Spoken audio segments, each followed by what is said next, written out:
Olá, pessoal, boa tarde. Boa tarde a todos que estão presentes, os autores e também os que nos assistem. Nós vamos dar início, então, à apresentação, né, ao debate dos trabalhos que compõem a 7ª e última mesa de discussões do quarto ENEA, que, como veremos, apresentam diversas estratégias de ensino e aprendizagem em estruturas, incluindo concepção e execução de protótipos em escala real, modelos físicos, maquetes, simulação computacional. Possibilidades essas desenvolvidas em instituições públicas e privadas de diferentes regiões do país, como parte de disciplinas obrigatórias e eletivas de graduação e pós-graduação. Já o último artigo, ele sintetiza as condições infraestruturais e político-pedagógicas dos espaços experimentais existentes em escolas brasileiras e latino-americanas, permitindo-nos ter um panorama geral de como essas práticas têm sido viabilizadas em contextos tão variados. Desde agora, eu agradeço a participação de todos. Eu vou apresentar os trabalhos que fazem parte, né, dessa mesa, e depois nós vamos assistir a apresentação dos vídeos que os autores elaboraram, com uma síntese, né, de cada trabalho. Então, nós abriremos para eventuais perguntas, dúvidas, comentários. Então, fazem parte desta mesa os seguintes trabalhos: Conceber e Construir, escrito por Anália Amorim, Roberto Pompeia e Valdemir Rosa, da Escola da Cidade, em São Paulo.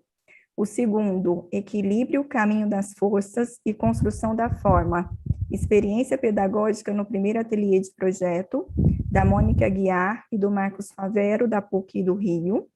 O terceiro, Maquetes e o pré-dimensionamento das estruturas como ferramentas de ensino em arquitetura e urbanismo, da Eliana Fly e do Ramon Gomes, da Universidade Federal de Mato Grosso do Sul, campus Naviraí. O quarto, o Canteiro Experimental como recurso didático na aprendizagem baseada em problemas, da Letícia Matana e do João Carlos Souza, da Universidade Federal de Santa Catarina. E, por fim, Práticas Experimentais na Formação do Arquiteto, Correlações entre Escolas Brasileiras e Latino-Americanas, da minha colega Albenize Laverde e da sua orientanda Ingrid Segura, da Universidade Federal de Uberlândia. Então, antes de iniciarmos o debate sobre essas experiências educacionais tão ricas, nós vamos exibir os vídeos que foram produzidos pelos próprios autores. E, então, Thaís, eu peço para que já possa colocar. Aí, eu gostaria de pedir que vocês fechem as câmeras durante a exibição dos vídeos, por favor. Obrigada.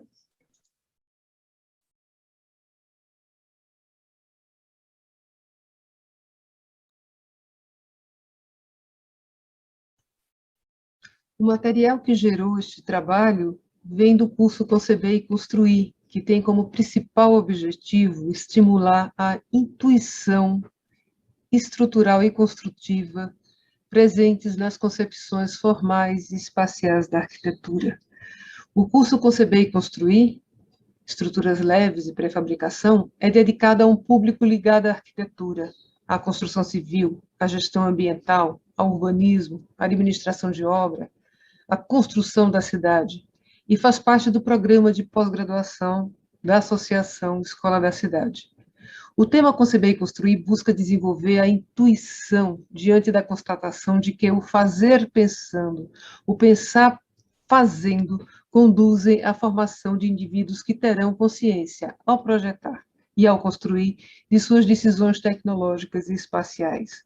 Ao estudar a concepção e a produção de novas formas estruturais, o teórico Roland Maystone identifica 3 formas de intuição.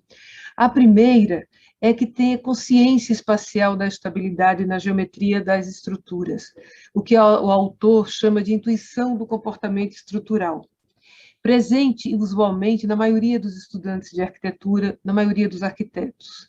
A segunda ele chama de a intuição da ação estrutural, baseada na análise matemática das estruturas, a mensuração dos esforços internos e externos, dos momentos, dos carregamentos, das tensões, enfim, normalmente é uma abordagem achada na engenharia e na matemática. A terceira visão é aquela que se dedica, né, a uma intuição unicamente empírica das estruturas, quase unicamente empírica das estruturas, baseada nas experiências e nas práticas, ao que o autor denomina de intuição de adequação estrutural.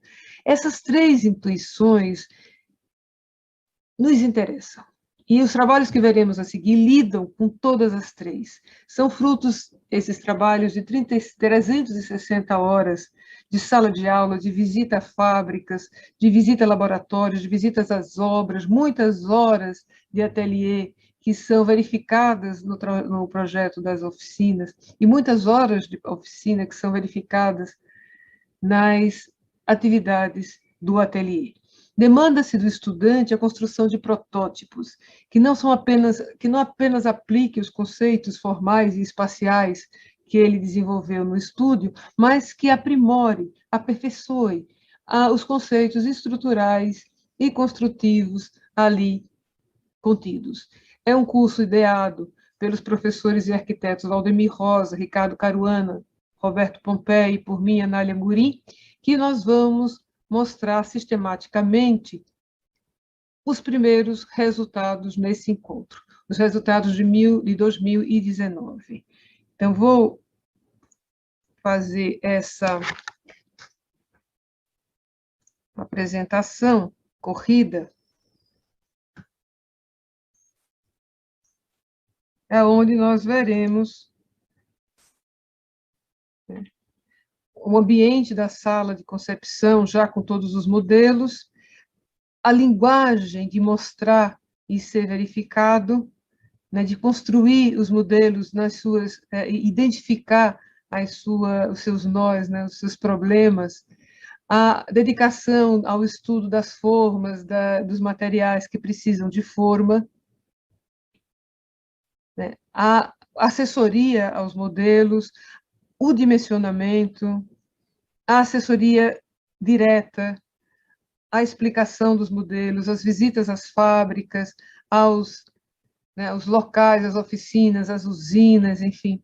A construção desse modelo e a verificação coletiva e a produção um para um de determinados nós, determinados detalhes, a verificação em loco, né, a produção de modelos menores, de protótipos menores, aqui está numa escala reduzida, 1:5, a produção de ensaios e insights a partir dos desenhos e dos projetos dos estudantes, né, a fabricação em loco, o teste, aqui temos os painéis de argamassa armada com cerâmica, né, painéis de argamassa armada, cascas em argamassa armada também, a concretagem, o trabalho coletivo, né, a investigação de cascas, né, a produção de conexões que poderiam ser metálicas e terminou sendo uma prototipagem de lâminas, né,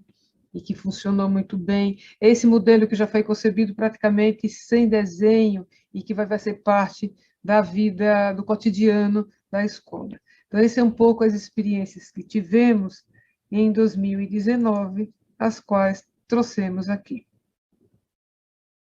Vamos. Olá, somos professores do Departamento de Arquitetura e Urbanismo da PUC-Rio. Gostaríamos de agradecer a oportunidade de apresentar o nosso trabalho Equilíbrio, Caminho das Forças e Construção da Forma, no 4º Encontro Nacional de Ensino de Estruturas em Escolas de Arquitetura. O objetivo deste trabalho é compartilhar a experiência pedagógica implementada em 2017 para o ensino de estruturas na disciplina de projeto do primeiro período do curso de Arquitetura e Urbanismo da PUC-Rio. Ateliê que opera, conforme o projeto pedagógico do curso, com os diversos saberes envolvidos no processo de projeto de maneira integrada. Arquitetura, urbanismo, tecnologia, teoria e representação caracterizam estes saberes, que são organizados de acordo com a demanda de cada período em termos de conteúdo programático, carga horária e avaliação. Cada ateliê integrado é formado por uma equipe multidisciplinar que atua em um único ambiente de trabalho sob a coordenação de um professor que é responsável por 2 ateliês, configurando um grupo de 5 professores, cada qual dedicado a um dos 5 anos do curso. Em um ambiente de ateliê, o processo de ensino-aprendizagem se dá pelo fazer. Conforme Donald Schoen, trata-se de um processo que acontece fundamentalmente na relação entre alunos e professores, durante o qual alunos aprendem fazendo e professores são basicamente orientadores. No caso do ensino de estruturas, nos ateliês de projeto do primeiro ao quarto período do CAL PUC-Rio, o contexto em que esse ensino se dá tem a peculiaridade de ser completamente desvinculado do ensino teórico de estruturas. Considerando o ateliê de projeto um exemplo vivo e tradicional do ensino prático e reflexivo, procuramos transformá-lo em um ambiente de aprendizado de conceitos estruturais que sejam vinculados a exercícios de prática construtiva em modo oficina. Para que o tema estrutura seja trabalhado no ateliê de projeto do primeiro período, escolhemos 3 diretrizes a serem exploradas em oficinas realizadas em sala: equilíbrio, caminho das forças e construção da forma. Os materiais utilizados são um tijolo cerâmico, varetas de madeira e cola quente. A primeira oficina é destinada à investigação da condição de equilíbrio do objeto construído e dos esforços de compressão e flexão oriundos do processo de construção da forma proveniente do apoio do tijolo nas varetas. A segunda oficina é destinada à investigação da condição de equilíbrio do objeto construído e dos esforços de tração, compressão e flexão oriundos do processo de construção da forma proveniente da suspensão do tijolo pelo barbante. Os materiais utilizados são um tijolo cerâmico, varetas de madeira, cola quente e barbante. Já no final da primeira oficina, em abril de 2017, foi possível constatar a potência criativa dos alunos. Naquela oficina, os alunos foram capazes de apresentar as mais variadas funções formais e estruturais para o problema proposto. Com o passar do tempo, percebemos que, para atingirmos nosso objetivo de integrar ainda mais o ensino de estruturas com os outros saberes do ateliê, o papel do debate final precisava ganhar mais relevância. Para tanto, estimulamos a maior participação dos professores das áreas de projeto, teoria e representação, em conjunto com o professor de estruturas. Muito obrigada pela atenção.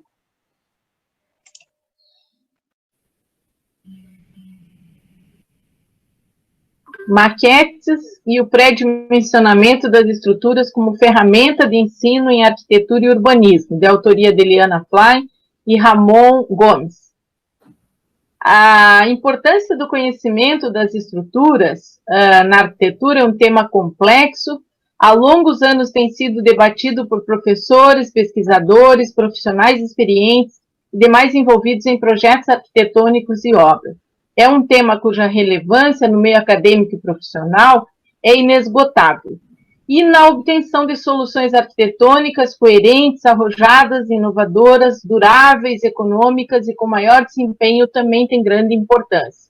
Aí a gente ilustra com algumas experiências realizadas pelos alunos da disciplina de estruturas metálicas de madeira, utilizando modelos físicos para a compreensão das estruturas. E aí, também dentro dessa experiência, utilizando topografias variáveis do terreno. Aí uma ilustração de experiências com modelos digitais, né? Na época foi o início da utilização de softwares para desenvolvimento de projetos, e mostra também a importância do aluno fazer a sua experiência, a montagem da estrutura mesmo através do uso de softwares para a compreensão das estruturas. A nossa metodologia proposta, então, é a pesquisa teórica através do levantamento e publicações sobre o tema tratado. A parte experimental divide-se em desenvolvimento de maquetes estruturais, utilizando técnicas tradicionais de modelagem, a análise da estrutura por meio de uso de softwares gratuitos, o pré-dimensionamento com o uso de fórmulas matemáticas usuais, comparação com a faixa de valores recomendados em Abacus por autores consagrados, e os resultados obtidos serão comparados com aqueles intervalos de valores apresentados em Abacus por esses autores. E aí é uma ilustração do comportamento e da análise através de uma viga biapoiada, através de uma maquete física e utilizando o software F-Tools. É importante também falar sobre a maquete como meio de comunicação. Aqui a gente ilustra uma maquete trabalhada com elementos tradicionais, com materiais tradicionais, e a execução de uma obra. Aqui uma outra a gente ilustra mostrando a relação desses materiais na forma metodológica de apresentar os elementos do sítio e do terreno. Para a Rocha, a maquete é um meio de comunicação entre as partes envolvidas no projeto e construção, como arquitetos, engenheiros, clientes, técnicos e consultores. O rigor técnico dos materiais e na execução não é elemento principal. Uma maquete também se concebe como croquis em papel. É ferramenta suporte ao estudo da estrutura, da implantação no sítio, das condicionantes ambientais e dos valores estéticos. A importância e o potencial da metodologia proposta no plano acadêmico. A proposta expressa uma alternativa que poderá efetivar a integração entre o ensino e a prática projetual das estruturas, cujo tema é ainda visto com certa resistência pelos acadêmicos de arquitetura. No plano técnico, a pesquisa busca desenvolver alternativas para a compreensão e análise qualitativa e quantitativa de elementos e sistemas estruturais e de uso da tecnologia de baixo custo. No plano institucional, fomenta o debate do ensino das estruturas e o contato entre universidades, alunos e professores, pesquisadores, né? Apesar de, nos últimos tempos, as pesquisas sobre o uso da maquete estrutural como ferramenta de ensino nos cursos de arquitetura terem aumentado, ainda há demanda de pesquisas que considerem análise por modelos físicos tradicionais e modelos computacionais que contemplem o pré-dimensionamento de estruturas. Além disso, há diversos autores que recomendam pré-dimensionamento de estruturas que podem ser sistematizados e compreendidos juntamente com outras ferramentas. Espera-se que o alcance da pesquisa e a metodologia com seus resultados possam contribuir como ferramenta de ensino de estruturas nas escolas de arquitetura e ensino e engenharia civil do país, e deseja-se que os resultados sejam meios para uma maior troca de informação e experiência entre alunos de graduação, pós-graduação e pesquisadores da área. Obrigado. Olá, meu nome é Letícia Matana, eu sou doutoranda do Programa de Pós-Graduação em Arquitetura e Urbanismo da Universidade Federal de Santa Catarina. Eu vou apresentar para vocês o meu trabalho intitulado Canteiro Experimental como Recurso Didático na Aprendizagem Baseada em Problemas, desenvolvido conjuntamente com o meu orientador do doutorado, o professor João Carlos Souza. A experiência didática descrita nesse trabalho teve como objetivo construir protótipos em escala real na área externa do Departamento de Arquitetura e Urbanismo da Universidade Federal de Santa Catarina, adotando a aprendizagem baseada em problemas.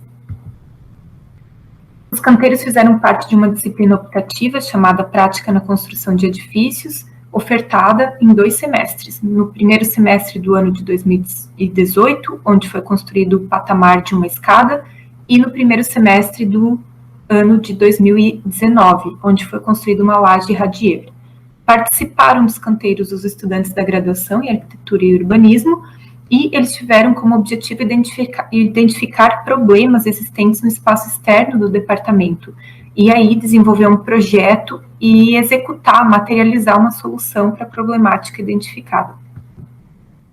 Optou-se, então, pela realização dos canteiros com o uso do concreto armado, moldado em loco, para a execução dessas soluções para as problemáticas identificadas pelos estudantes.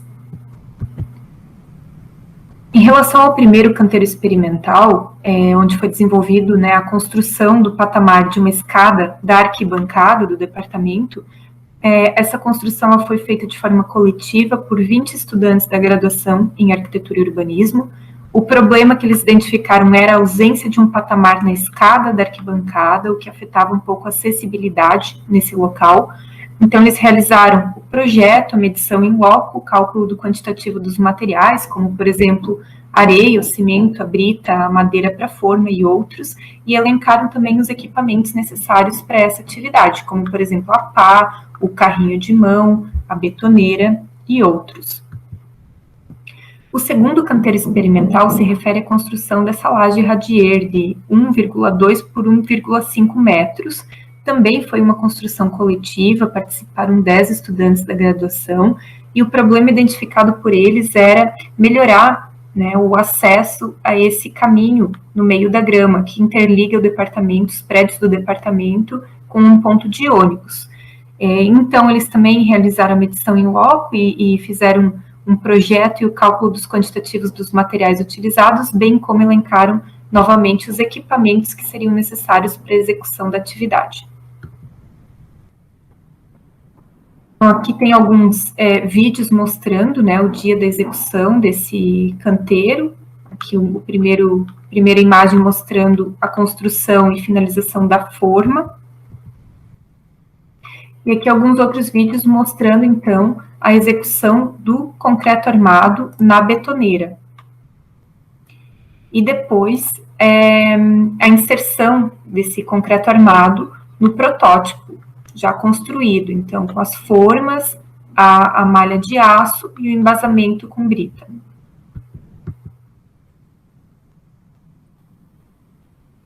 Em relação à avaliação da atividade, cada estudante ele foi avaliado pela sua participação e também pela capacidade de sintetizar o aprendizado por meio de relatórios diagramados, como esses que estão aparecendo aqui na tela, e eles foram incentivados a construir esses relatórios com imagens e também com croquis para expressar esse conhecimento adquirido a partir dessa atividade didática. Em relação aos resultados da aprendizagem, foi possível, então, proporcionar ao estudante uma maior aproximação da prática projetual e da materialização dessas ideias, inserir ele num contexto onde o ensino da tecnologia da arquitetura se aproxima mais do exercício profissional, por meio da prática, usando o concreto armado, e elencar também aí o desenvolvimento dos conhecimentos teóricos, científicos e tecnológicos relacionados, integrados entre si e aplicados por meio da prática. Agradeço, então, a atenção de todos. Aqui ficam os nossos contatos, meu e do meu orientador, o professor João Carlos Souza. Muito obrigada. Olá, eu sou a Ingrid, formada em Arquitetura e Urbanismo pela Universidade Federal de Uberlândia. Vim apresentar o artigo intitulado Práticas Experimentais na Formação do Arquiteto, Correlações entre Escolas Brasileiras e Latino-Americanas, que foi orientado pela professora doutora Albenise Laverde. Esse trabalho procura, então, dar continuidade à tese de doutorado desenvolvida pela professora Albenise entre 2013 e 2017, intitulada Os Espaços Experimentais das Escolas Públicas de Arquitetura do Brasil, Realidade ou Utopia?, cujo principal objetivo foi compreender o processo de configuração dos espaços da área técnico-construtiva implantada nas escolas públicas de arquitetura, de acordo com as particularidades advindas dos diferentes contextos do país, das políticas educacionais e das ações dos atores envolvidos. Dentro desse debate, a presente pesquisa procura ampliar os estudos já realizados para o contexto acadêmico da América Latina, estabelecendo um paralelo entre esses dois contextos em relação às particularidades de ordem infraestrutural, cultural e político-educacional.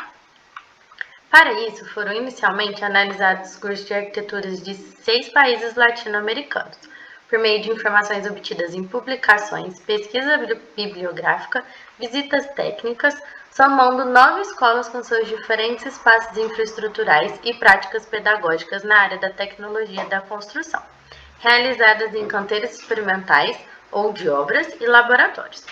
Os dados foram organizados de acordo com critérios históricos e regionais, estabelecendo parâmetros próximos aos já analisados na pesquisa anterior sobre as escolas brasileiras, tais como estrutura curricular, infraestrutura laboratorial e práticas didáticos pedagógicas, envolvendo a utilização de modelos e protótipos. Os critérios de seleção dos cursos indicados estão apoiados na disponibilidade de informações, e não necessariamente a relevância institucional, histórica ou localização geográfica. A pesquisa desenvolvida entre 2013 e 2017 adotou a pesquisa documental e as visitas in loco, somando ao todo 67 profissionais entrevistados, pertencentes a 21 escolas públicas e entidades de classe. Para o estabelecimento de paralelo entre ambos os contextos, foram selecionados apenas alguns exemplos para representar o universo das 21 escolas, de acordo com alguns critérios. Escolas cujas práticas foram divulgadas por meio de trabalhos científicos, documentos e pesquisa, experiências acadêmicas realizadas de forma sistemáticas e vinculadas a uma proposta de ensino, não sendo consideradas aquelas implantadas de forma isolada ou como projetos de pesquisa e extensão, e experiências desenvolvidas até 2016, ano de término da coleta de dados no trabalho de doutorado. A partir de 2018, em continuidade ao trabalho de doutorado, deu-se início a uma nova pesquisa, ampliando a investigação para o contexto latino-americano. Assim como as experiências brasileiras, foram consideradas apenas as escolas com atividades práticas na área da tecnologia da construção, desenvolvidas como proposta de ensino, sendo desconsideradas as atividades extensionistas e de pesquisa. Algumas considerações sobre as experiências didáticas realizadas nas escolas brasileiras, verifica-se a pouca exploração de novas possibilidades construtivas e variações estruturais, como observado em algumas experiências latinas, cujas derivações construtivas e caráter experimental muitas vezes vinculam-se a demandas reais. Quanto aos materiais construtivos, ambos contextos exploram materiais muito próximos, com destaque a madeira, concreto, papelão, alvenaria e terra crua. Os espaços laboratoriais e canteiros apresentam características diversificadas, tanto em escolas de um mesmo país, como também entre contextos de países diferentes. Nota-se que no Brasil, os espaços mais bem estruturados são exceções. No caso dos laboratórios, quando existentes, as características geralmente estão vinculadas ao histórico de implantação de cada curso, podendo ser de uso compartilhado com os cursos de engenharia ou com a pós-graduação. Observou-se também que a experimentação como estratégia de curso foi geralmente encontrada apenas nas escolas latino-americanas, estando as experiências brasileiras muitas vezes atreladas à iniciativa pessoal docente, não fazendo parte dos objetivos dos cursos, pela falta de entendimento sobre sua real necessidade no processo de formação, dando margem para que essas experiências sejam interrompidas a qualquer momento, seja pela mudança de professor ou pela falta de apoio financeiro contínuo.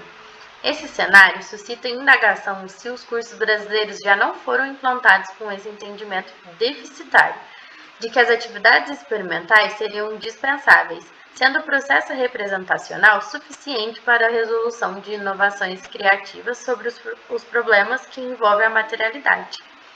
Obrigada.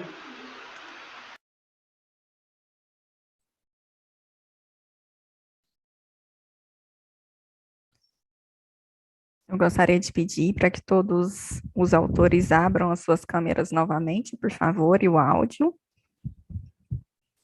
Mais uma vez, parabéns pelos trabalhos. Então, vamos dar início, né, ao debate sobre o que foi apresentado.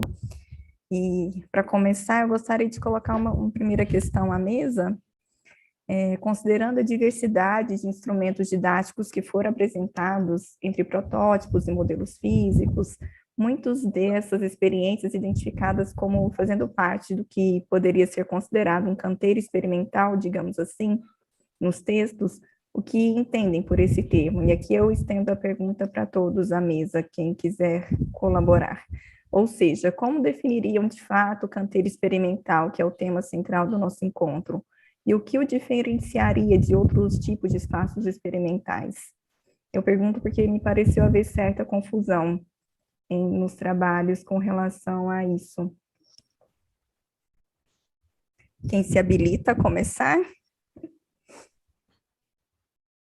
Se me permitem, só para começar, a questão do canteiro experimental é onde você pode errar e tirar proveito do erro corrigindo, né, e aperfeiçoando.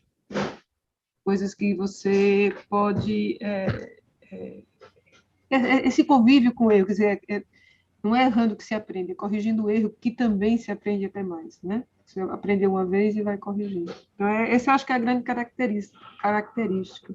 Que é como se faz tecnologia, como se faz ciência, tentativas, erros e aperfeiçoamentos, né? Para começar, um chute inicial, né? Um pontapé inicial. Eu vou colocar algumas coisas, estão me ouvindo? Estamos, Albenize. Peço novamente desculpas, tá, pessoal, pela minha câmera que está com problema. Mas eu achei muito interessante a pergunta, né, colocada, muito pertinente, porque foi uma dificuldade que eu acabei encontrando ao longo da minha pesquisa, né, ao longo de 4 anos de pesquisa de doutorado. Terminologias, né, e como que a gente poderia caracterizar cada espaço experimental. Não encontrei, pesquisei muito, não encontrei. Mas teve algo que eu fui encontrando ao longo, né, algumas pistas de algumas terminologias que nós, aqui dentro do Brasil, a gente acabou adotando ao longo do tempo, né?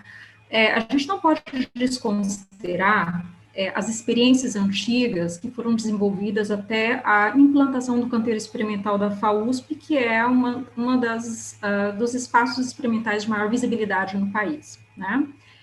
E fazendo esse resgate das experiências experimentais desenvolvidas tanto em escolas públicas, escolas privadas também, porque muitos profissionais de escolas privadas acabaram até tomando uma notoriedade maior, né, nessas experiências, como Escola de Belas Artes, PUC de Campinas, por exemplo, algumas, né, São Judas Tadeu, algumas delas que a gente acabei me deparando. A gente não pode desconsiderar o que houve dentro da UNB também durante a implantação do curso, onde o curso foi, na verdade, né, implantado com um viés bauhausiano muito grande, vinculado à área experimental. E naquele momento ninguém falava de canteiro experimental com essa terminologia, mas se falava de canteiro de obras, né? E dentro do histórico da FAUSP, né, desde as primeiras experimentações, desde o LAME, desde a marcenaria implantada, né, na Maranhão, depois com o LAME, né, no projeto do Artigas, os espaços destinados à experimentação construtiva e como que houve um entendimento de que as escolas teriam que ter esse tipo de espaço, né? E depois, na década de 90, que surge o canteiro experimental, mas depois de uma determinada maturidade, né? Isso estou falando de uma escola específica. Houve uma necessidade de uma ampliação, né? E de um espaço diferenciado do que até então existia lá, voltado à experimentação construtiva, certo? Mas até então, não quer dizer que outras experiências não foram executadas e com o mesmo caráter, com a mesma natureza na mesma escola, assim como em outras escolas do país. Simplesmente a gente mudou a terminologia, né? E aí fica essa indagação mesmo. Qual é esse diferencial entre canteiro de obras e canteiro experimental? Há muitas escolas que não possuem canteiro experimental e, no entanto, executam atividades, práticas experimentais com a mesma natureza, com o mesmo teor, e às vezes até submetendo a um rigor científico até mais acentuado dentro dos laboratórios, por meio de ensaios técnicos, e, no entanto, não tem canteiro experimental, às vezes é o ar livre, né? Então, tudo isso começou a vir à tona, né, ao longo da pesquisa, e conforme eu ia visitando as escolas, eu ia resgatando esses documentos e cruzando essas informações sobre realmente isso, né, tanto que, quando eu cheguei no final da pesquisa, eu não adotei nenhum termo relacionado a canteiro experimental, isso foi proposital mesmo, eu adotei o termo espaços experimentais, porque essa conjuntura de espaços, essa conjuntura, né, de possibilidades, levam a experiências muito interessantes, seja dentro de um laboratório mais tradicional, seja ao ar livre, seja dentro de um canteiro, aquelas escolas que realmente podem, né, têm a chance de ter, não são todas, que possuem recursos financeiros para isso, mas isso não quer dizer que não conseguem também executar atividades interessantes e pertinentes, né? Então, isso, e eu queria considerar todos, porque todas as escolas realmente trouxeram contribuições muito legais, muito interessantes, assim como experiências antes da década de 90, né, antes de surgir o termo canteiro experimental tão tradicional e tão popularizado agora dentro do Brasil.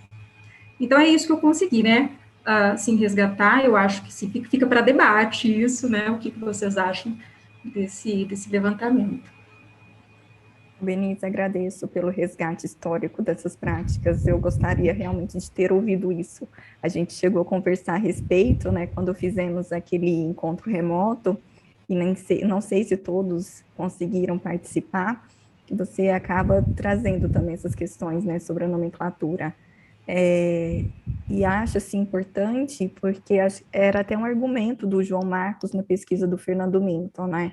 Será que existe realmente o argumento do canteiro experimental? Porque o que a gente realmente tem enxergado são esses diferentes espaços experimentais.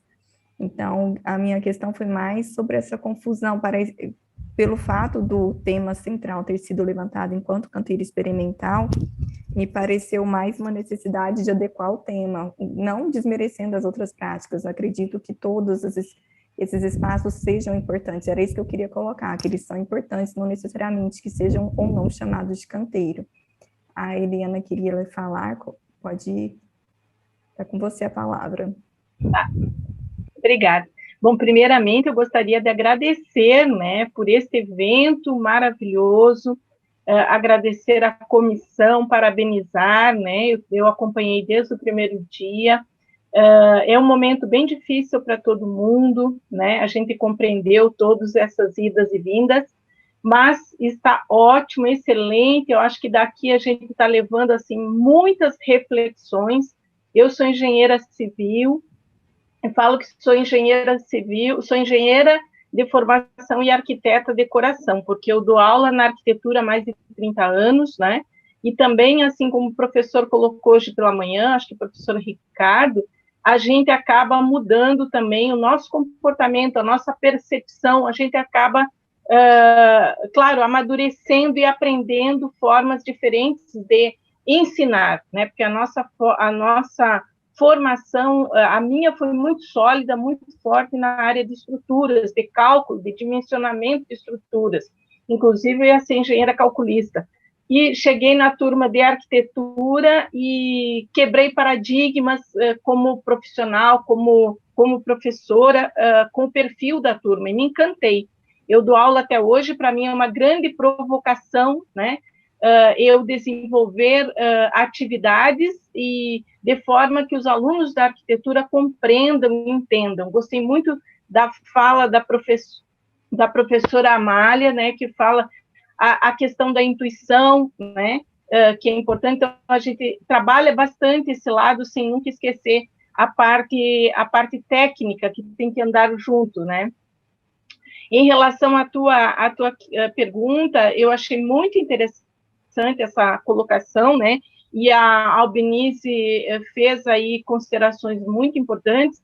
Eu gosto muito da parte conceitual de tudo. Eu falo para os alunos, nós temos que primeiro pensar no conceito, depois extrapolar, e eu acho que foi o que nós conseguimos e o que a gente consegue, o que a gente visualiza neste evento, né, que vocês acabaram de falar que são transformados, são espaços experimentais, que aquela ideia inicial de canteiro experimental, né, ele, em função da nossa realidade do Brasil, de nós termos condições tão adversas, né, em relação aos estados, em relação às próprias universidades, as dificuldades, os professores acabam levando para outros caminhos e, às vezes, muito criativos, como foi esse colocado na pesquisa e apresentado pela professora Mônica agora, né?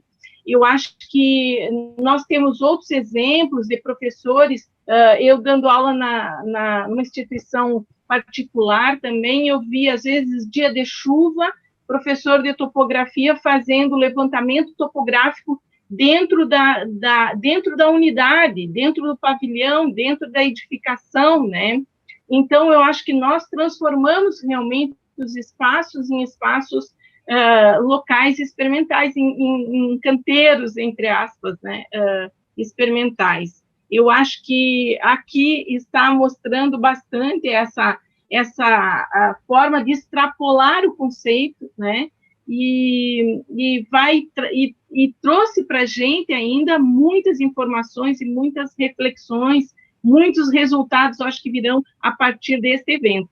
Eu agradeço bastante, parabenizo a todos, aos colegas envolvidos na comissão e a todos os que apresentaram, né, e que fizeram as suas falas, suas considerações, porque tudo isso faz a gente refletir muito, traz muita informação para a gente melhorar as nossas aulas, melhorar a forma de passar os conteúdos que são tão... É difícil passar os conteúdos da área de estruturas para outros alunos, né?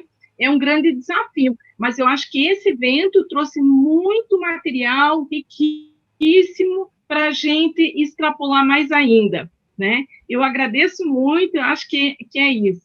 Obrigada.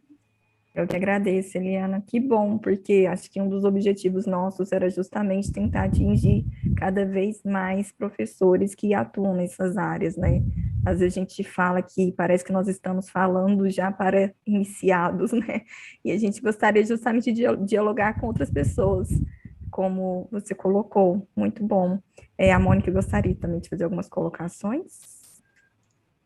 Queria, assim, quando a gente recebeu o material da chamada, né, para o encontro, a gente refletiu muito sobre essa questão terminológica, né, do canteiro, né, e a nossa experiência, ela não é uma experiência de canteiro exatamente, né, mas depois da gente refletir, a gente percebeu que era uma experiência, né, e aí sim vem a questão dos espaços experimentais, é uma oficina que a gente tem repetido ao longo do semestre, cada vez ela fica melhor, até porque ela mobiliza poucos materiais que podem estar em qualquer lugar, né? E agora a gente ainda recebeu, de uma certa forma, a comprovação dessa eficácia, né, da nossa proposta, com o ensino remoto, porque a gente continuou aplicando a nossa oficina, e o espaço experimental passou a ser o quarto dos alunos, ou a sala onde eles estivessem nas nossas aulas online.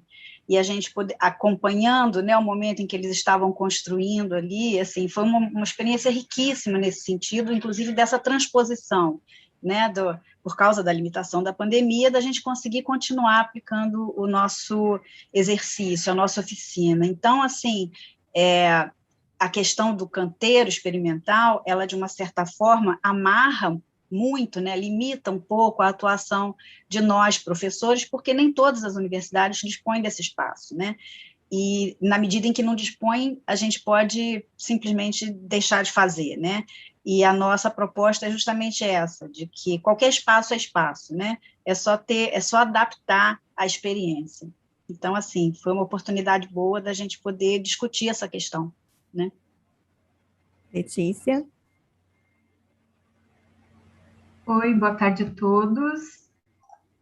Primeiramente, agradeço aí a oportunidade de participar do evento junto com vocês e respondendo aí as questões levantadas e também dando continuidade às observações das colegas, né? Aqui na Universidade Federal de Santa Catarina, nós não temos também um espaço específico para um local ainda voltado especificamente para essa prática, para esse tipo de atividade, para esse tipo de trabalho, né, de experiência didática. Entretanto, eu vejo que, com todas as ações pontuais, não apenas essas que a gente viu nesse artigo que eu apresentei agora, nessa mesa para vocês, mas também com ações de outros colegas do meu departamento, fez com que renascesse essa discussão dentro do departamento. Então, eu acredito que todas essas práticas, essas experiências, essas atividades voltadas ao fazer, que permitem com que o nosso estudante, as nossas turmas, construam e desconstruam o que eles pensam, o que eles acham, o que eles percebem a respeito da materialidade, a respeito dos protótipos, também auxiliam a gente administrativamente em relação à nossa infraestrutura, a repensar no que podemos fazer para adequar os nossos espaços, melhor adequar esses espaços e ir em busca da infraestrutura que precisamos, né, para dar continuidade a esse tipo de experimentação, de prática na aprendizagem, no ensino, enfim. As duas experiências que foram mostradas, apresentadas para vocês hoje em relação ao artigo escrito por mim, pelo meu orientador de doutorado, elas fizeram realmente renascer também a motivação dos estudantes em busca de uma construção desse canteiro, desse espaço mais prático dentro da nossa instituição. Não sei se vocês assistiram ontem, mas os nossos estudantes do PET apresentar uma proposta de espaço físico no entorno do nosso departamento para fazer a construção desse canteiro experimental tão aguardado dentro do âmbito da nossa instituição. Então, eu vejo que, independente assim da questão mais conceitual do termo, essas ações, elas tiveram um efeito muito profundo dentro da nossa instituição, não apenas didaticamente falando, mas também uma reunião de docentes, uma reorganização de estudantes que pudessem nos auxiliar nessa nova formulação dentro do nosso departamento. Então, é isso, assim, vejo também, como a professora Nália falou no começo, o espaço da prática, da construção, desconstrução, do erro, do conhecimento, deu errado, e na verdade, o que foi mostrado para vocês, um dos protótipos também foi desconstruído depois, né? Construímos, desconstruímos, enfim, o espaço está aberto novamente para novas práticas, para novas turmas que podem estar chegando aí para frente numa possível volta do retorno presencial. Então, é isso. Obrigada. Obrigada, Letícia e Mônica. Eu acho que a questão é essa, a gente, não por conta de... Acho que foi até um insight também que a Albenise teve durante o desenvolvimento do doutorado, né, Albenise? Não é porque a gente não tenha esse espaço definido como canteiro experimental que as práticas vão ficar inviabilizadas. Na verdade, acho que dificilmente teremos estruturas nas nossas instituições para conseguirmos chegar a termos um grande ateliê, como representado hoje pelo Patrício.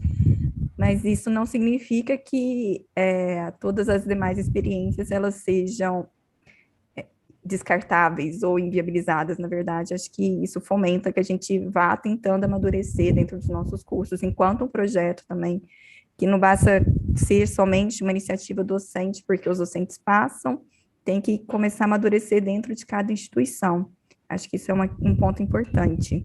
E vocês acabaram já adiantando alguma outra questão que eu queria colocar, para que vocês explicassem mais, porque essas e não outras práticas, né, outras estratégias de aprendizagem, em cada contexto específico, justamente entendendo, no contexto de cada realidade que foi aqui apresentada, quais são os espaços de apoio, qual é o pessoal de apoio, se existem técnicos ou não, que as instituições destinam para o desenvolvimento dessas atividades. Se vocês quiserem explicar um pouco mais como é a realidade de cada um dos contextos apresentados.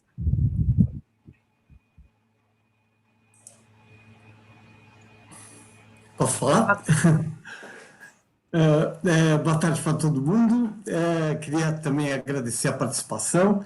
Essa sua colocação, Rita, eu acho que é de uma importância fundamental. O canteiro experimental deve fazer parte do currículo obrigatório do curso de arquitetura, né? Eu acho que é uma questão fundamental. Por quê? Eu penso que sim.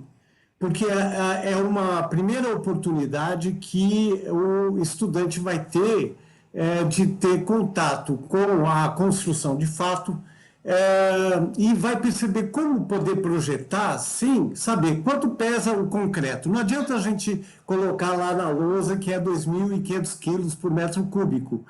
Ele tem que carregar um balde, um balde de concreto.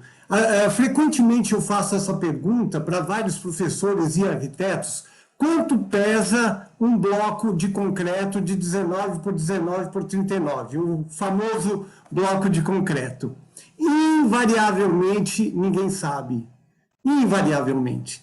Né? Na hora que você fala que um bloco estrutural com essas medidas chega a pesar de 15 a 17 quilos, todo mundo fica, né? Ah, nossa! Então, o canteiro experimental é um local que não só te coloca em contato com a materialidade de fato, porque eu projeto o espaço, mas o que eu desenho é a construção. Então, eu preciso saber exatamente como é que é a construção. E mais, quem constrói? Quanto pesa a peça que eu estou projetando de pré-fabricado? Quanto pesa uma viga de madeira para ser imediatamente usada em obra? né? Então, eu penso que o canteiro experimental, ele tem esse link fundamental com o curso de arquitetura. Além disso, tem uma coisa que eu acho que é imprescindível, que é a conexão com um projeto real. O que é isso a gente faz lá na escola? O canteiro experimental não é só restrito aos muros da escola. Não, ele tende a atender uma demanda real. Isso eu estou falando no histórico que a gente tem do canteiro experimental da USP, com o Reginaldo Ronconi, ele está calcado muito na experiência dos laboratórios de habitação, né? Que eram assessorias técnicas a movimentos de moradia. Ou seja, era um canteiro experimental fora dos muros da universidade, dentro e com a comunidade. Então, eu penso que essa componente social, né, deve estar sempre presente. Essa componente do saber fazer, do conceber e do construir, tem que estar muito fortemente vinculado à questão curricular ou mesmo ao curso de arquitetura. Desculpa ter falado muito. Obrigada, Pompeia. Acho que o que você me falou, né, eu acho que você nos trouxe, que é importante. Eu nunca esqueci, na edição do primeiro Canteiro Escola, de que fiz parte junto com o João, de um aluno que disse: agora eu descobri o peso do meu traço quando ele se transformou em uma enxada. Essa que é a questão, né, da gente entender as implicações de nossos gestos, né, o que o nosso gesto significa quando ele se transforma em materialidade, né, em construção. Exatamente. Muito legal, Rita. E quanto aos espaços, acho que essa questão dos espaços de apoio, claro que sem querer generalizar, mas acho que fica mais latente também nas instituições públicas. Se alguém quiser comentar mais, que tipo de... Para a gente entender o contexto de vocês, que tipo de espaço de apoio que existe, não só em termos físicos, mas também em termos de pessoal, né? Mas eu acho que o Valdemir queria falar antes, desculpa, eu não vi. Pode ir, está com você a palavra, Valdemir. Obrigado. Oi, pessoal, tudo bem? Só um comentário, que essa questão do canteiro experimental, canteiro escola, né? Acho que tem uma discussão sobre o nome, que a princípio não está tão preocupado com essa conceituação, né? A Escola da Cidade é uma escola que está no centro da cidade de São Paulo, então, portanto, com pouco espaço, e a gente sempre gerou pequenos canteiros dentro da própria escola. Inclusive para os alunos exercitando, não tem betoneira? Como é que aluga a betoneira? Que material traz? Como faz? Hoje, sim, a escola alocou um galpão, ainda pequeno, mas que está montado agora com marcenaria, a parte de serralheria, e criamos um pequeno espaço para parte de concreto e argamassa armada, que é o que a gente tem trabalhado bastante.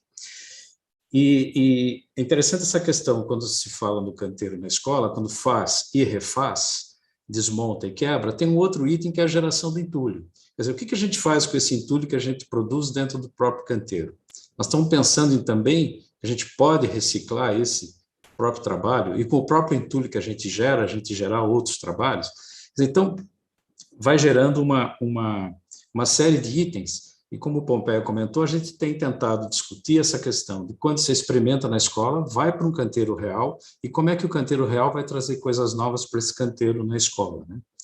E como a questão do pós-conceber, e também uma eletiva que a gente fez na escola, que é a pré-fabricação, e a questão dos sistemas leves, a gente tem discutido muito que a gente vai botar um outro termo aí, tá? Seria a questão, tipo assim, canteiro, fábrica, escola e canteiro real. Quer dizer, como é que a gente está discutindo essa pré-fabricação de sistemas leves, que também possam acontecer pequenas fábricas dentro dos canteiros de obra, dentro das comunidades, dos grupos, que é um pouco que a gente vem discutindo nessa pós-graduação, mas que ela vem também da graduação, está discutindo isso na graduação, e a Escola da Cidade, isso começou com a pandemia, que também é um curso técnico de desenho de arquitetura, onde também essa oficina dentro do ensino médio, que é uma experiência nova que se começou. Então, como é que esse fazer transitar por esses espaços, né? Você Acho diz que um pouco da isso. experiência da Fábrica Escola de Humanidades, é essa? Isso, tá? Então, um pouco é isso, quer dizer, como a gente pode criar espaços, e em algumas instituições, eu não estou ligado à Unicamp, mas pessoal da Unicamp, que tem um canteiro muito bem montado que eles não conseguem usar. Tem uma burocracia tão grande, um processo tão complexo, que até outro dia o professor falou, dá para a gente usar o canteiro escola da cidade num sábado? Porque para a gente usar de sábado na Unicamp é impossível. Então, a gente precisa tomar um pouco de cuidado também com essa institucionalização e como é que a gente tem que ir empurrando para que as coisas aconteçam. Acho que por enquanto é isso. Obrigado. Ser um canteiro aberto, né, para usar os termos do Andrés, e não um canteiro fechado. Obrigada. A Eliane e fazendo o link com o Valdemir, Rita. Essa coisa do fazer, de manusear e poder constatar, né, os comportamentos diante da vontade espacial, a gente está querendo que exista dentro da Escola da Cidade desde o segundo grau, do que é o ensino médio, né, até a pós-graduação. O que a gente apresentou hoje do Conceber e Construir é a pós-graduação, onde a gente tem recebido praticamente alunos recém-formados. Existem mais alunos mais velhos, mas... Era uma questão para você, Anália, mesmo. Como que foi a procura por essa formação continuada? De onde que vieram esses alunos? É a primeira turma, né, que foi apresentada, de 2019. E que foi, depois de 2020, a gente já começou a pandemia, e aí o Conceber ficou muito mais verificável no papel através dos projetos executivos e da verificação dos projetos executivos do que o construir, porque a oficina ficou restrita à fabricação de modelos com os materiais que a gente encontrou em casa, né? Que cada um encontrou em casa, mas não deixou de ter o modelo, não deixou de ter a maquete, mas a maquete e alguns modelos também. Porque assim, o que a gente não pode perder no curso de arquitetura é a oportunidade do aluno ver o que não é possível e o que é possível ser executado. Porque o papel vai aceitar tudo, a gente sabe que a grande falha é isso, né? E essa falta de constatação é o que leva, o que Fernando Guerra ontem falou, de a gente começar pela beleza, depois ir para denúncias, depois ir para o utilitas e, por último, para o firmitas, quando o próprio enunciado já dizia o contrário. Primeiro estabiliza, procura dar satisfação à utilidade e verifica se existe beleza naquilo pensado, né? Então, essa sequência que a gente inverteu dentro dos espaços experimentais de canteiro, pode existir imiscuir mais essas três instâncias dentro do imaginário e o cara já pensar algo que tenha construtibilidade, né? E foi bonito que o Fernando depois falou. Eu que pensei a vida inteira em projeto, através da construção, do layout, fui fazer uma torre que não sabia como construiria, né? Mas ele faz essa inversão. Então, na realidade, o que foi enunciado como linear não é linear na cabeça, né? O fazer, o ajustar a utilidade, né? O fazer estável, bonito e útil é uma coisa que vai se brincando. Esses diálogos nos interessam muito, essa coisa, esse território, essa nuvem, né? De um entrar na seara do outro e participar do imaginário e da intuição, coisa que a intuição tem sinapses muito mais claras e rápidas para resolver problemas colocados, né? E você disse do papel aceita qualquer coisa, e hoje os programas aceitam coisas muito mais complexas, que às vezes não são execuíveis, né? Então, acho que é importante fazer só essa colocação também. Eliana. Queria só pegar um gancho com a fala da Amália, né? Eu lembrei também que eu ministrava uma disciplina e eu assim, as atividades eram para fazer propostas de equipamentos urbanos e em escala adequada, eles escolhiam a escala, depois iam para o canteiro experimental para fazer os modelos, faziam os modelos também em gesso. E é incrível realmente, né? Eu falava, o papel aceita tudo, fica lindo, mas a hora que for, tem que pensar na construtibilidade, né? Então, aí eles percebiam, né, os erros e conseguiam, tinha um momento de corrigir, né, a oportunidade de corrigir. Então, isso é uma função importante desses espaços, né, seja o canteiro experimental propriamente dito, ou um outro espaço, que é aquela coisa, né, de fazer, de colocar a mão na massa mesmo. Mas não só fazer, pensar, refletir, analisar e ter o feedback para corrigir o seu projeto, né? E aí a gente puxa, claro, para as questões mais complexas, né, em relação ao desenvolvimento de projetos complexos na área de arquitetura, né? O quanto necessita saber de todas as etapas do processo, né? Que não é só ir lá comprar um material, tem que escolher o material adequadamente, vinha com a espessura inadequada para as formas.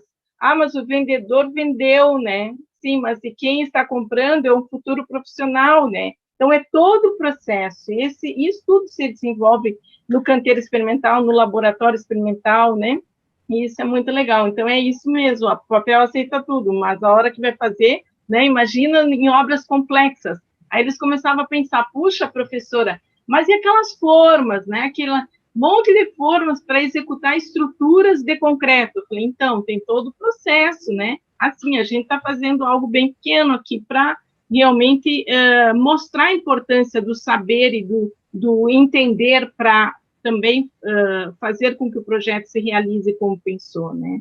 Então, acho que é só contar uma experiência que poderia ter, inclusive, apresentado também como trabalho aqui, mas são tantas coisas, né? Esse é um que fica para o próximo. Foram trabalhos, assim, desenvolvidos em muitos anos e muito interessante, resultaram em trabalhos muito interessantes. Mas fica para o próximo. Fica o convite já. Uma preocupação que eu acho que a gente tem que ter dentro desse encontro nacional é fazer essa rede de todos os pontos que estão produzindo espaços, né? Porque, olha que interessante, a Rita coloca um ponto que é, mas também os programas aceitam tudo, e nem tudo é construível. E aí você vê, há 20 anos atrás, as formas começaram a ser imprevisíveis e a evolução do desenho para acompanhar o imaginário das formas se deu. Agora, tudo é possível ser desenhado e muito pouca coisa construída, e a gente já está vendo uma crescente retomada de técnicas que já estavam quase esquecidas e a construção de novos materiais. Então, é tudo ao mesmo tempo. Essa rede tem que ser de uma generosidade, de alguma maneira, para que a gente tenha novos materiais, novas formas, novos programas de desenho, e a gente dê conta do imaginário e da demanda. Né? Então, essa rede... Gente, de uma ideia aqui, vocês estão me ouvindo ainda? Sim. Tive uma ideia, talvez a gente manter essa rede através dos inscritos, né? A gente tem os e-mails, os contatos de todo mundo, talvez fosse o caso de a gente criar uma lista, né, de e-mails para trocar experiências, dúvidas entre todos que estão participando. Eu vou passar a palavra para a Mônica, depois para o Pompeia, e temos também alguém a Karina querendo falar também na sala. Tudo bem?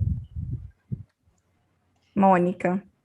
Bom, eu queria também dar continuidade, primeiro ao que o Pompeia falou, que a questão do peso dos materiais, né? Realmente essa é a realidade, né? Enquanto está tudo no abstrato, tudo pode, tudo funciona. E aí, Rita, você tinha falado assim da gente contar um pouco das especificidades, né, de cada trabalho. O nosso trabalho, no caso, é com alunos de primeiro período, nas primeiras semanas do curso. Então, eles ainda estão assim muito inocentes, né, com relação tanto à arquitetura e principalmente com relação à estrutura, que eles não têm nem ideia do que se trata. E aí a nossa proposta começa com eles indo ter que comprar um tijolo. Então, é já colocar os pés numa loja de material de construções, coisa que eles também nunca, a maioria, né, nunca fez isso, e começar a manipular o material pelo peso do tijolo, já começar a entender o peso do tijolo e como é que eles vão tentar equilibrar o tijolo com aquela vareta que é tão frágil, né? Então, já começa com essa provocação. E aí, a Anália falou sobre a questão desse pensamento dessa nuvem, né, da criação e que mobiliza a intuição, no sentido que tem lá os 3 pontos do Vitruvio, que tem que estar ali contemplados simultaneamente o tempo todo. E agora, essa semana que a gente terminou a oficina desse semestre, a gente pede para os alunos terminarem o trabalho com um relatório contando a experiência, os fracassos, principalmente, né, até chegarem no resultado final. E eu tive uma resposta, Anália, que foi exatamente isso que você falou, porque a aluna relatou assim: o meu trabalho não deu certo e desabou porque eu fiquei focada exclusivamente na estética. Então, assim, foi uma experiência super rica para ela, que depois montou novamente o modelo, já pensando no equilíbrio, por isso que nosso trabalho é equilíbrio, caminho das forças e construção da forma, que é o que se dá simultaneamente, né? Tem que mobilizar esses 3 pontos. Então, assim, foi ótima a fala de vocês, porque, de uma certa forma, corresponde com a nossa experiência aqui.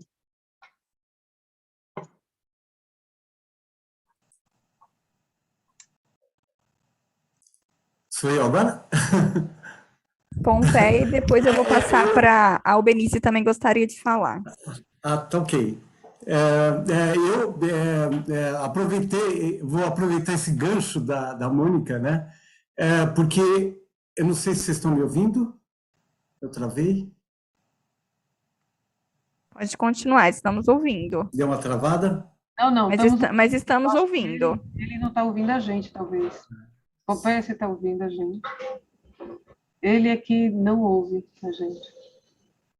Eu estou ouvindo ele. Então vou passar para o Albenice e depois a gente volta para ele, enquanto a internet não está ainda também estável ainda, eu acho. Albenice, pode falar. Oi, Rita, desculpa, eu não achei a mãozinha, eu falei que aqui está tudo complicado, tá? A minha desconfigurou tudo. Então, eu só vou acrescentar mais alguns pontos que eu acho que são bastante relevantes quando a gente fala de canteiro, né? Eu acho que há vários aspectos, né? Várias dimensões relativas à materialidade que não devem ser deixadas de lado. Quando a gente fala de materiais, não é só relativo à estabilidade, né? Não é só relativo a propriedades físicas e mecânicas, que é extremamente importante, que precisa, obviamente, ser analisado. Mas tem, sim, a questão sensorial, há, sim, um aspecto cultural, de aceitação contextual também, né, quando a gente fala de materialidade.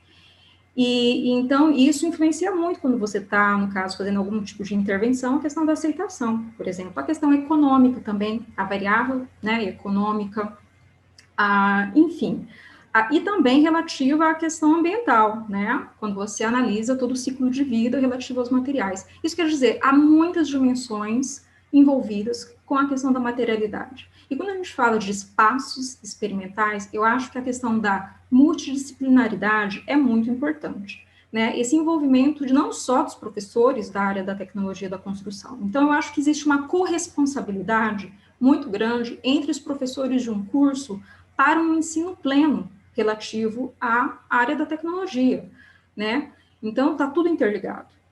Né, e também os professores de projeto. Então, eu sou professora de projeto, na verdade, eu dou mais aula de projeto do que tecnologia da construção, né? Eu estou nesses 2 mundos, projeto... Nós duas, na área de projeto, na área da tecnologia. Mas é muito bom isso, né? Porque é dentro do projeto que a gente vê também vir à tona todas as deficiências de diversas áreas, né?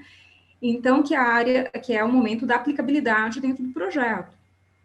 Então, eu acho que essa corresponsabilidade precisa vir do curso, né? Essa consciência de que todos têm uma participação. Então, esse espaço deveria ser usufruído não só pelos professores da área da tecnologia, mas sim pelos professores da área de plástica, da área de projeto, porque existe todo o desenvolvimento de elementos construtivos que não é só estruturais, vãos, vedos, né? Também fazem parte da construção, né? Pouco se fala das esquadrias, que eu estudei tanto, né, no mestrado, pouco se fala dentro da academia de elementos de vedação, painéis, e a gente às vezes foca só na estrutura, que é extremamente importante, mas tem os outros componentes construtivos que também precisam ser abordados com a mesma intensidade, né?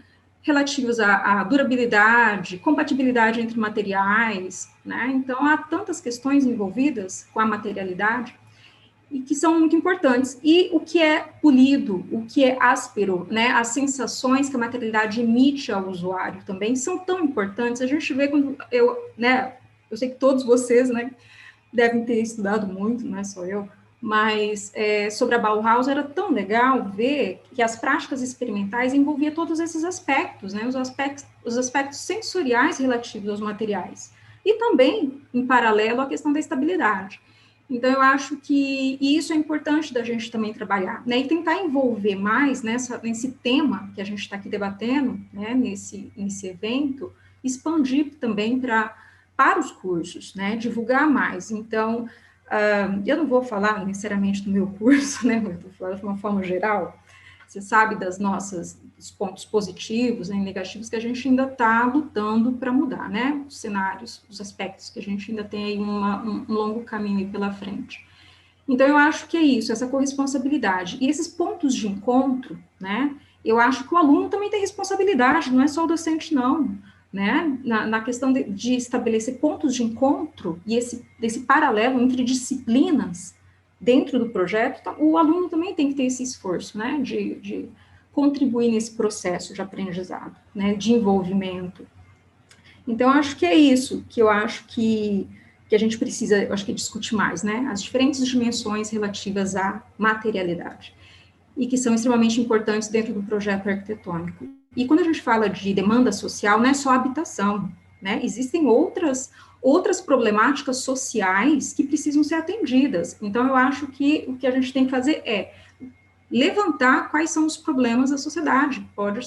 São urbanos, podem ser relativos a deficientes também, por que não fazer intervenções relativas a uma determinada, né, outro tipo de usuário também, né, e atender a outros problemas que a gente vem enfrentando. Então, eu acho que a habitação é muito importante, mas há outros problemas também que estão aí à tona, né, e que a gente pode dar respostas, pelo menos tentar, né, minimizar um pouco os problemas.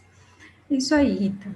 Obrigada, Albenize. Só para complementar a sua fala, eu acho que é importante a gente também ter claro, tem uma questão que o Roberto colocou, Roberto Santos, distinguir o que seja de atendimento de demanda de problematização, porque nem sempre a solução de problemas que nós colocamos enquanto uma atividade didática, prática, realmente ela vai incorporar a dimensão da problematização, que é uma dimensão mais crítica, né? Então, acho que a gente tem que tomar cuidado com isso também, porque muitas vezes o recorte que nós criamos por conta de prazos, de demandas das disciplinas, às vezes acaba retirando esses problemas que são colocados de circunstâncias reais, por exemplo, do âmbito da produção, que é uma questão que a Albenize já tocou aqui também.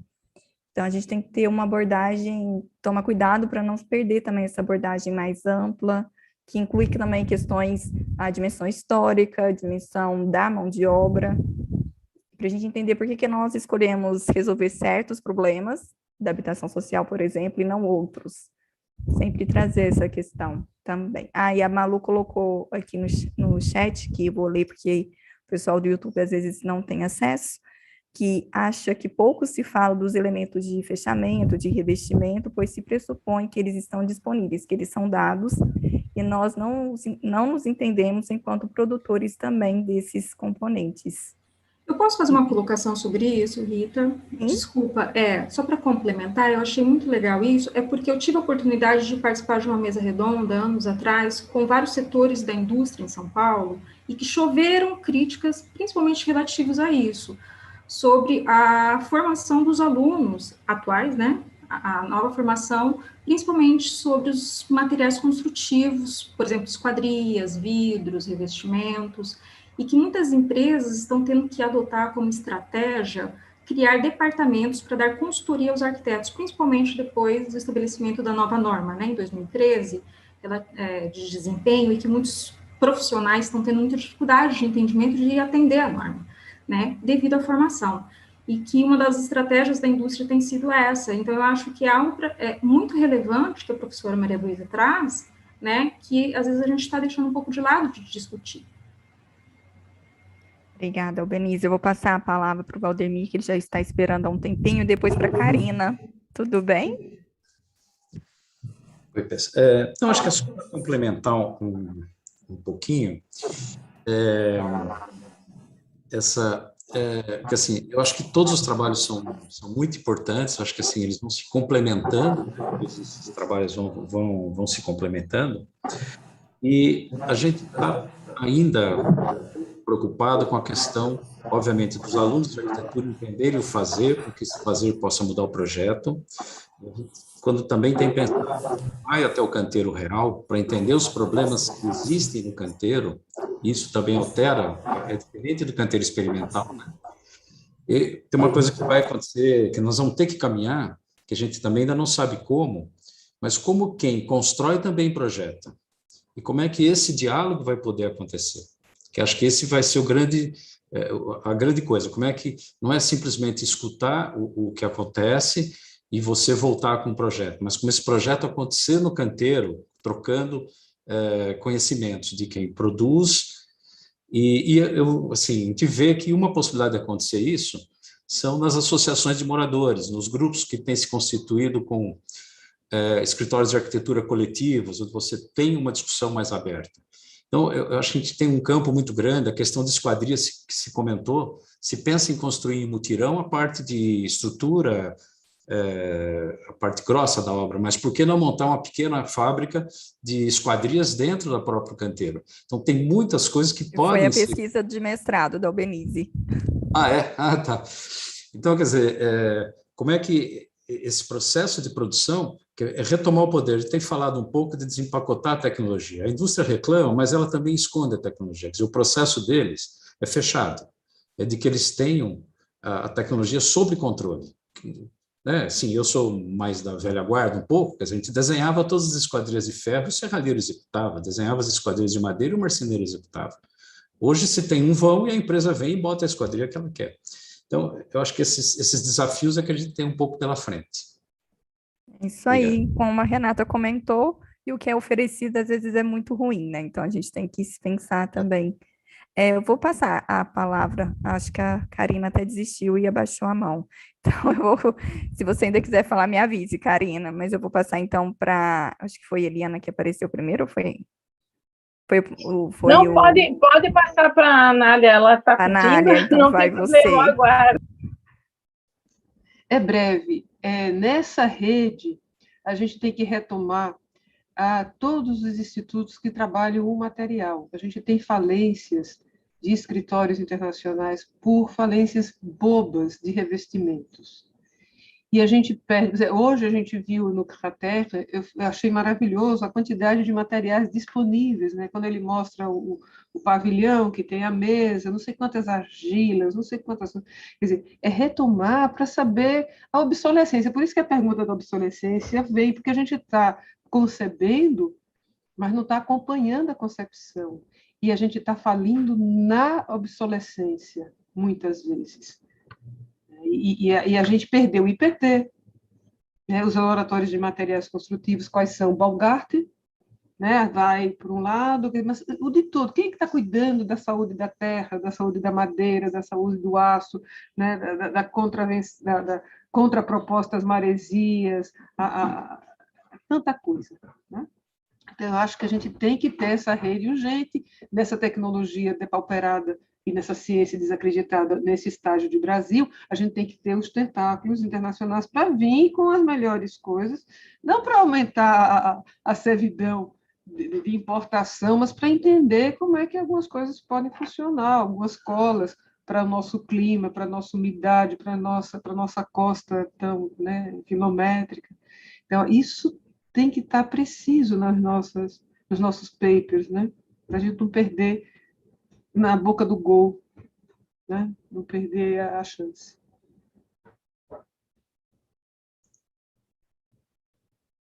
Muito bom, Anália. Quem vai falar primeiro? A Eliana? Acho que sou eu. Então, bom, não sei, acho que sou eu, não sei. Sou eu? Sim, pode ir. Nossa, estão surgindo assim milhões de ideias aqui, né, interligando uma coisa com a outra, isso que é muito legal.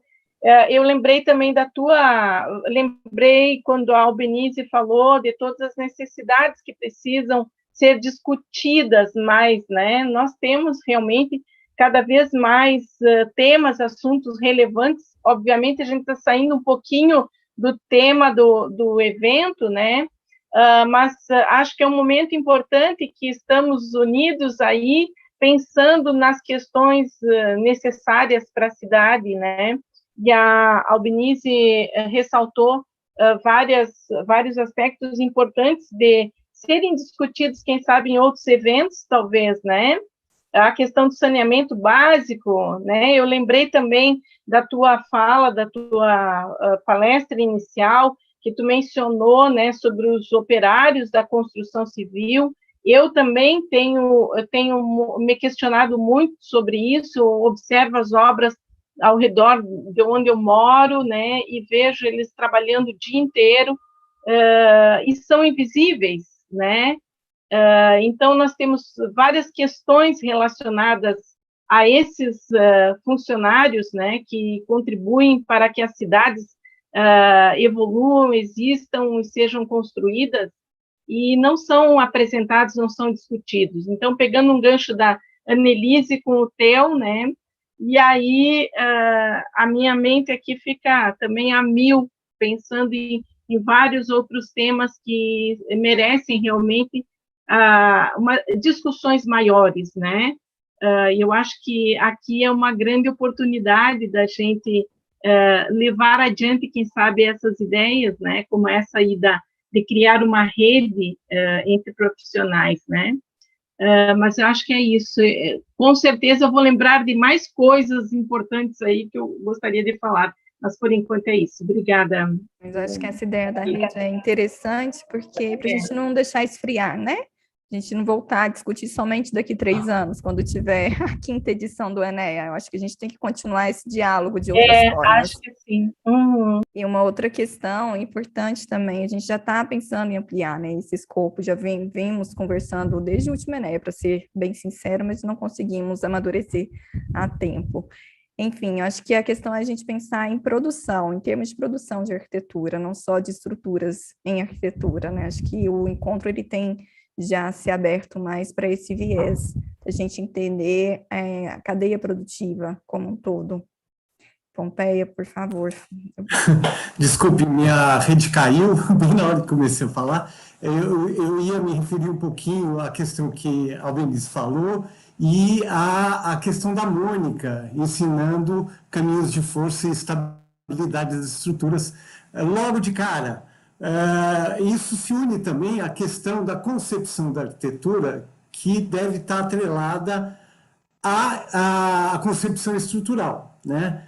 E uma das coisas que a gente bate na tecla muito na escola é que a arquitetura da edificação ela está assim calcada, ou ela poderia ser a poesia dos caminhos de força. Então, quando a questão estrutural e dos materiais está bem resolvida, sob o ponto de vista da funcionalidade, inclusive, a arquitetura se torna bonita, né? Às vezes até mais bonita do que aquilo que a gente imaginava, né? Então você executa uma curva e vai ver que essa curva é a catenária, e a catenária é literalmente um caminho de forças. Tem uma frase muito bonita de um engenheiro que projetava aviões, que ele dizia assim: o avião é bonito porque voa. É isso. Muito obrigada. Acho que a gente tem uma discussão muito bacana. Eu só queria voltar um pouquinho para os trabalhos, a discussão foi tomando outro rumo, porque eu fiquei ainda com algumas dúvidas. Na verdade, primeiro eu gostaria que a Albenise, como ela acabou se enveredando pelo resgate de outras experiências, outras possibilidades, nas escolas latino-americanas, eu vi, inclusive, que teve o caso, né, da escola que o Andrés apresentou. Entre elas, assim, quais que você percebeu como sendo melhor estruturados, o que elas teriam a nos ensinar, pensando já nessa perspectiva mais ampla de produção da arquitetura, não somente em termos de ensino ou de ensino e aprendizagem de estruturas? Olha, Rita, eu não vou ser muito objetiva, eu não vou te dar uma resposta muito direta com o que você quer ouvir, tá? Porque eu acho que é uma não era uma resposta direta, não. É só para você conseguir contar um pouco mais das experiências, porque o tempo foi muito curto, não deu nem para a gente discutir essas outras possibilidades. É uma pesquisa que é interessante, né? Está sendo bastante interessante, está me envolvendo, porque ao longo do doutorado, na verdade, veio essa motivação porque eu acabei esbarrando em experiências, né, aqui dentro da América Latina e que me chamaram muita atenção.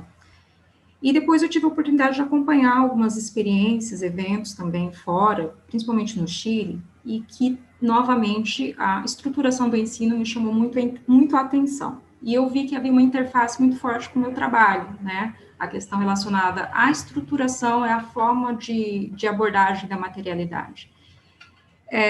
São poucas escolas analisadas até o presente momento, por isso que eu não me sinto, às vezes, muito confortável de falar aquela que me chamou mais atenção, porque eu acho que é uma pesquisa que precisa ainda ser expandida mais, né, e aprofundada mais, e que eu ainda não tive esse tempo. Eu acho que demanda um pouco de tempo. Não, é que eu achei que já estava um pouco mais consolidada, sem problemas. São dados preliminares, mas que dá algumas pistas, na verdade, né, dá alguns indicativos, que são aqueles que a minha aluna de iniciação científica acabou falando, né, comentando.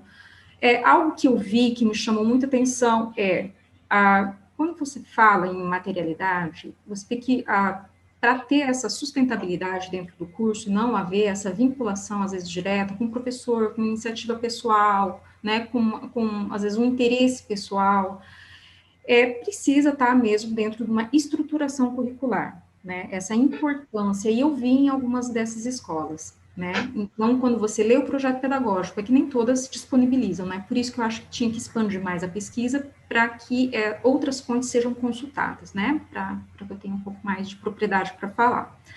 Mas eu vi essa questão da estruturação, e outro ponto que me chamou muito a atenção, e que eu acho que é algo que nós, de uma maneira geral, precisamos avançar um pouco mais, é a questão das derivações estruturais. Eu acho que nossas experiências ainda estão muito vinculadas a uma plena cópia, né?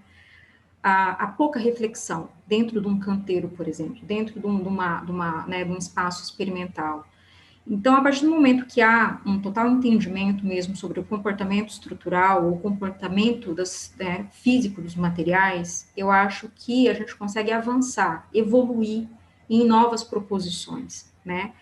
Então, eu vejo muito isso em experiências internacionais e vi também aqui dentro da América Latina. Isso é muito comum fora, né, no contexto europeu, mas eu também vi pontualmente em algumas escolas latinas essa questão.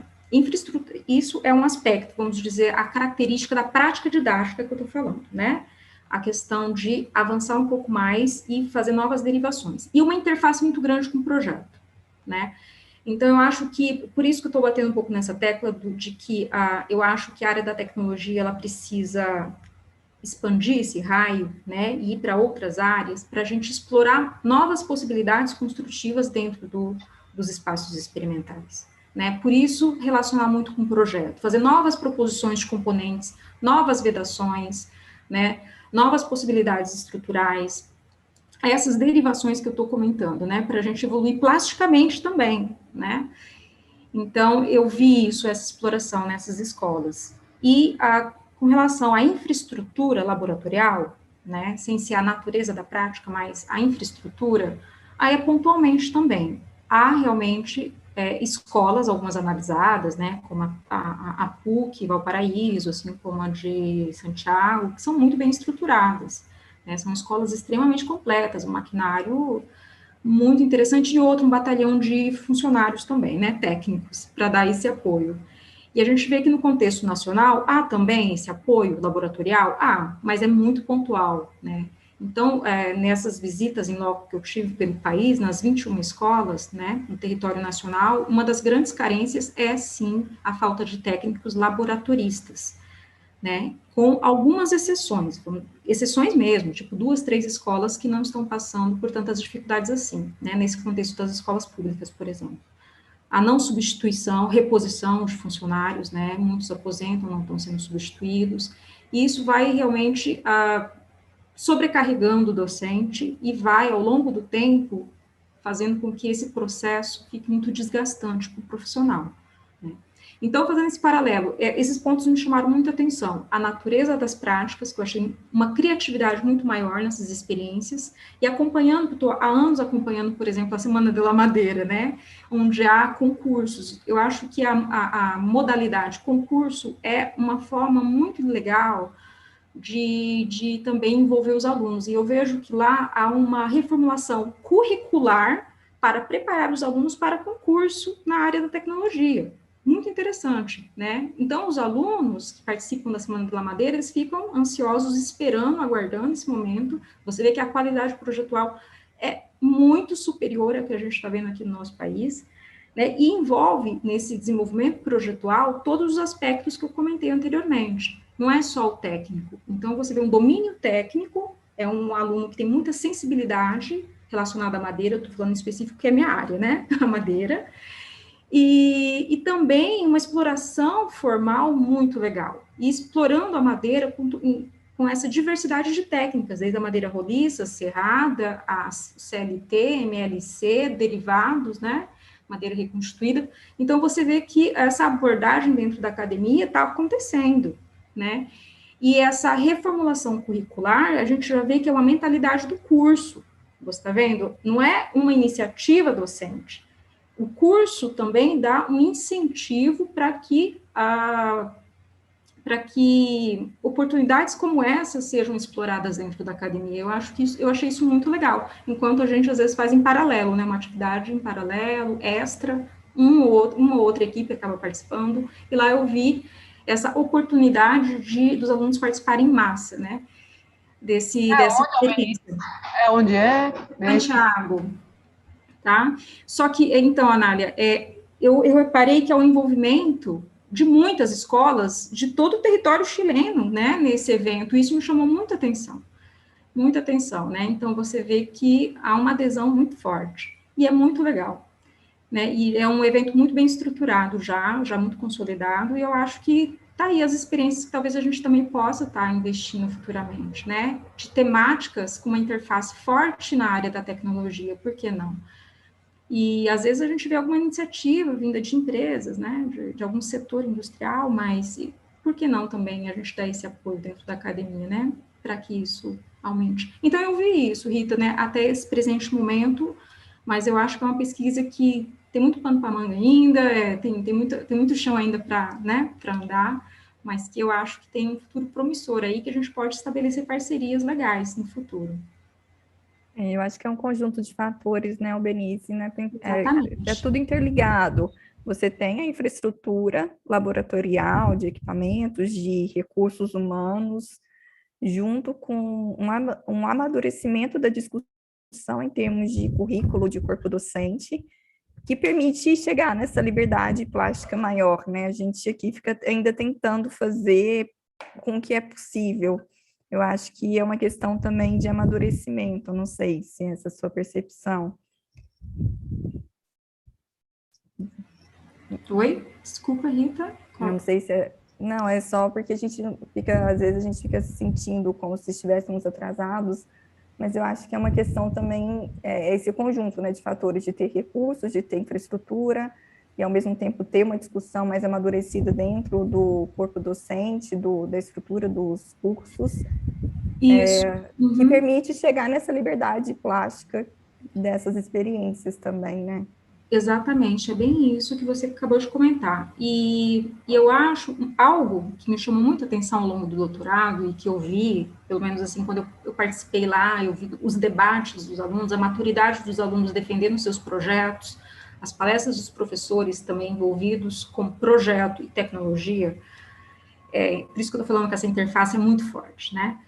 E eu acho que a gente tem um trabalho muito grande a ser feito dentro da classe docente, né? Então, eu vi que muita coisa, vamos dizer, não vou falar subdesenvolvimento, porque não é isso também que a gente enfrenta no nosso país, mas uma das grandes dificuldades, né, para avançar é mesmo o entendimento, né, dentro dos cursos sobre a importância da área da tecnologia.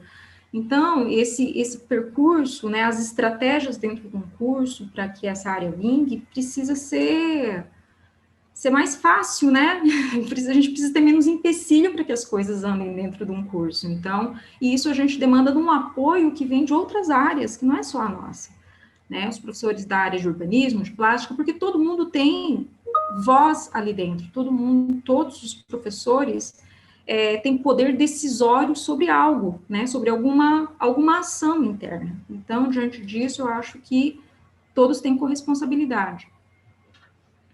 A gente tem que ter essa coisa interna até para conseguir chegar e pedir a vaca nas outras instâncias, né, Malu? A gente conseguir chegar junto às pró-reitorias, às reitorias, etc. Eu queria colocar aqui uma questão que o professor Max Andrade trouxe do YouTube, tá bom?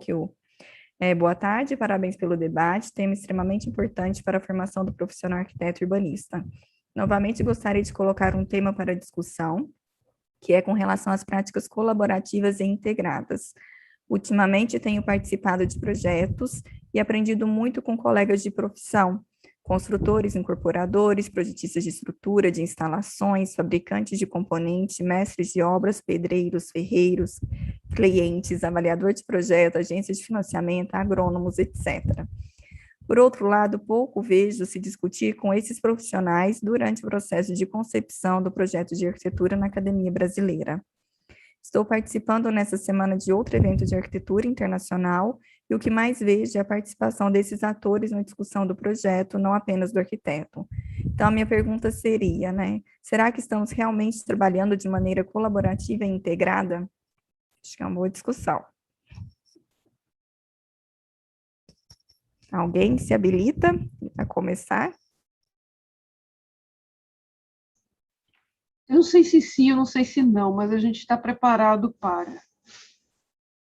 E acho que a formação do estudante de arquitetura e a formação da cabeça do arquiteto é para poder... sempre teve aquela ideia do maestro de orquestra, mas na ideia de você poder harmonizar os vários timbres, as várias aproximações. E eu acho que agora a solicitação disso, isso do cliente, desde a escolha do terreno, né, isso pode facilitar muito, porque se as informações vêm chegando na natureza do terreno, né, o solo, a topografia, a gente tem a sondagem, a escolha, a gente possa interferir, inclusive, na escolha, a gente está preparado para fazer com os dados que vierem. E eu concordo totalmente. Quantos mais... O problema é que vai determinando a sequência, né, a quantidade de atores dessa peça. E a gente tem que estar preparado, e a formação é para preparar o arquiteto a lidar com das diversas abordagens. Tanto é que a gente é um conhecimento de limite. A gente tem, né, a nossa participação da ciência, a nossa participação da técnica, a nossa participação da arte dentro do métier. Ou seja, isso nos habilita a trabalhar com os cientistas, com os tecnólogos, com os artesãos, com o cliente, com a sociedade, com o sistema econômico, com o sistema financeiro, né, com os fornecedores e por aí vai. Essa é a formação que a gente imagina que tem dentro da graduação e que vai se avolumando ou se afunilando, às vezes, na prática profissional. Mônica? Eu vou falar agora um pouco da minha experiência como profissional de mercado, né? Não mais como professora, né, do curso de arquitetura. E a minha experiência de mercado é justamente na engenharia estrutural, é a minha formação, né? Eu sou engenheira estrutural. E o que, assim, eu concordo com a Anália, porque eu também conheço a formação, né, do curso, e eu sou professora do departamento de arquitetura, então, assim, a gente prepara os alunos para esse trabalho colaborativo, sim, né? Agora, eu acho que entre a formação acadêmica e o mundo da profissão, né, o mundo da vida, digamos assim, né, acontece alguma coisa aí nesse caminho que, de fato, essa colaboração acaba, pelo menos na minha experiência, que não é uma experiência curta, meus cabelos brancos aqui já dizem isso, né? Mas, enfim, é uma experiência muito longa de projeto, eu nunca vi isso acontecer, né? Eu adoraria que isso acontecesse realmente, porque ao não acontecer, assim, o volume de problemas que existem para serem solucionados na prática é imenso, e a gente percebe que esses problemas são frutos justamente de uma falta de colaboração anterior na concepção do projeto, né? Agora, a razão, eu acho que o tema para o debate é riquíssimo realmente. Agora, o que acontece entre a formação e a vida profissional que impede que isso aconteça ainda é um mistério, assim eu não consigo vislumbrar, não sei se é uma imposição mercadológica, eu não sei o que é, mas o que não acontece na vida profissional prática não acontece. Só queria fazer um comentário, eu não sei se também é só uma questão pós-formação, porque eu vejo que existe uma dificuldade relatada também durante a formação de integrar esses diversos profissionais. A gente ainda continua preso nas grades curriculares, como diria o Ró. Então, às vezes, é uma questão que acaba se estendendo, né? E eu vejo ainda, não sei, a minha percepção é que as escolas também continuam insistindo nessa figura do arquiteto autoral, isolado, no seu escritório de projetos, que eu acho que o que a gente tem trazido aqui é que existem outras formas de se fazer arquitetura mais colaborativas. Eliana, desculpa, você tinha...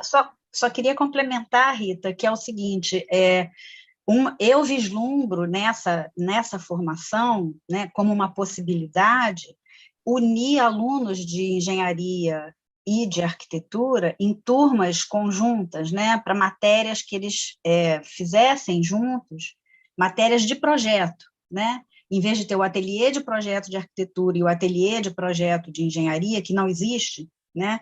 Juntar os alunos no mesmo ateliê. Talvez essa fosse uma proposta. Projeto e construção, né? Acho que essa é uma ideia até do Canteiro Escola. A gente tinha inicialmente 15 alunos de arquitetura, 15 alunos de engenharia civil e 15, se não me engano, profissionais da construção civil, numa mesma turma. Seria sala de aula. Isso sim, né? Começa na escola esse entendimento de um processo colaborativo de trabalho, né? Liana? Nossa, as discussões estão ótimas, e eu concordo com a Mônica, eu sempre pensei que essa integração deve acontecer na graduação entre os alunos da engenharia e da arquitetura. Eu tive uma experiência quando participei acho que uns 4 anos atrás, 3 anos, do concurso do IBRACON, com um grupo de alunos da arquitetura e coordenando, né, e um grupo da engenharia. É incrível o amadurecimento, o desenvolvimento das ideias e a integração que ocorreu, né, em um curto espaço de tempo. Eu vejo em tudo isso assim que ainda é um processo lento, né, mas se a gente pensar na nossa formação, que eu também tenho cabelos brancos já, né, tenho mais de 30 anos de formada em engenharia civil, se a gente pensar na nossa época e atualmente, né, houve uma evolução bastante grande, inclusive nos cursos de engenharia, né? A academia, ela tem um perfil diferente do mercado, ela evolui, mas evolui com mais lentidão do que o mercado é acelerado, né?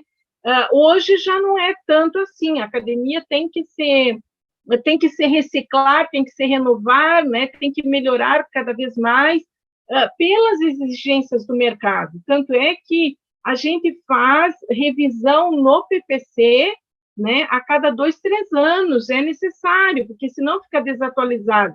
São novas tecnologias, novas exigências do mercado, e eu acho que nós estamos evoluindo bastante, até aumentando, ampliando a consciência da necessidade dessa integração. Eu nunca vi, já na época que eu fiz engenharia, me incomodava isso de ser algo estanque, né?